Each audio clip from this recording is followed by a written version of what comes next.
Escolta, i aquest contrapès per què és aquí? Perquè això pesa molt.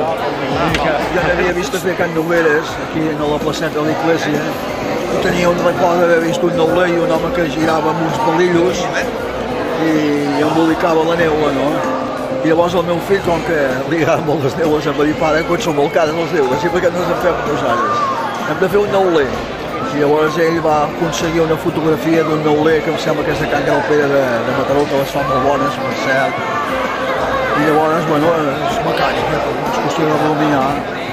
La disposició l'he feta jo en funció de les necessitats. Diu, no, és una cosa que ha de poder obrir-se i tancar-se. Llavors ha de poder girar per escalfar les dues cares. Esclar, llavors has de buscar un element que pivota per aquí i tot això s'aixeca. Llavors això, partit per aquí, pot girar. Amb un enclavament aquí, veus, que quan ho aixeques i baixes, això no pot girar. Va just i lleuger, que diem els mecànics, veus? Veus? Pot enclavar per aquí.